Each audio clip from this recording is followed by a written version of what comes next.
Hello, and welcome to Chapter 5, Comparing Ourselves to Others. In this chapter, I'll talk about the human tendency to make comparisons and what we can do about it. First, this comparing behavior we do is automatic and deeply programmed into our brains going back forever in human history. It has survival value. It's not going anywhere. Back in the saber-toothed tiger days, comparing ourselves to others helped ensure that we weren't the weakest link in the tribe, which meant we were less likely to be cast out into the wild. This continues in our modern times and begins at an early age with comparing ourselves to the achievements and appearance of our siblings, classmates, and a million images in the media. This continues into adulthood.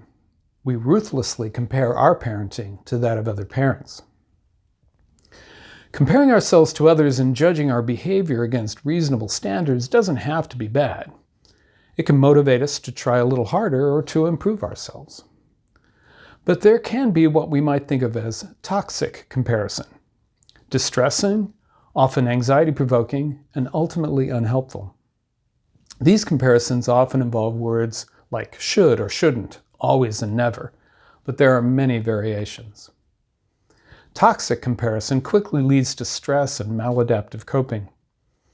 An example for a teen might be concluding that they will never be as good as the best of the soccer players on their team, so they quit soccer altogether. Since we can't get rid of comparisons, what can we do? We can learn to recognize toxic comparing. We can then learn to step back from comparisons and make decisions that work for us and for our teen. This involves 4 steps. First, just noticing your comparing thoughts and feelings in the moment. Then, sticking with the known facts. Number 3, staying in the moment. And finally, dealing effectively with the situation.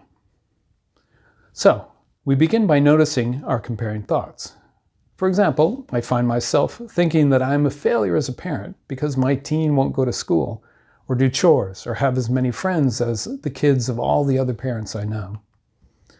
When this happens, do I then feel angry or impatient or hopeless? How does this thinking and feeling then influence my decision making? Do I give up entirely, or do I ramp up the nagging?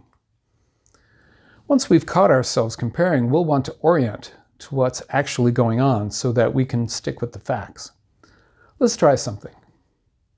Write down an example of a recent time when you made unhelpful comparisons, and then I'll walk you through 3 questions about that situation. First question. In this situation you've identified, what are the known facts? For example, my teenage daughter is always dragging out the morning routine and making us late, and that's not fair to her brother or to me. If I have the thought, every other kid, oh wait, that's not a known fact. Or, I shouldn't feel, wait, not a fact either. Stick with the facts. In the morning, my teen does not get ready at a pace that allows us to be on time. Second, what was the situation at the moment I was having that comparing thought? Is it 3 o'clock in the morning and I'm awake fretting about the problem? Or is it 7 o'clock in the morning and I can see that the routine is grinding to a halt and everyone is going to be late? Our third question. So how would you best deal with that situation?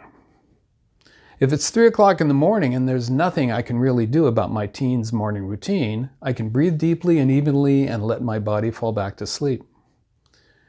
If it is 7 o'clock in the morning, I can connect with my teen, validate her anxiousness, and direct her to the next step in the routine.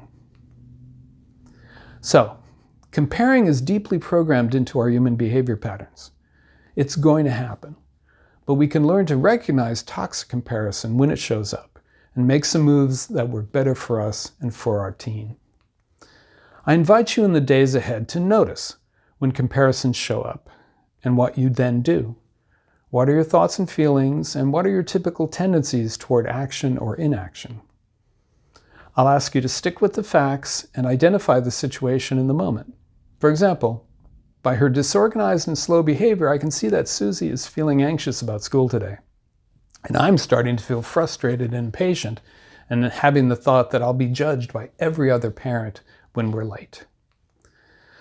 Then choose a compassionate, values-based, and effective course of action. For example, okay, so what's my best parenting move in this moment? I can take a deep breath, connect with her, empathize, and offer support. Let's see what that might do. See if this approach does anything to distance yourself from these toxic comparisons. Remember to stick with the facts, stay in the moment, and deal with the situation with compassion and a plan of action. Thanks for watching.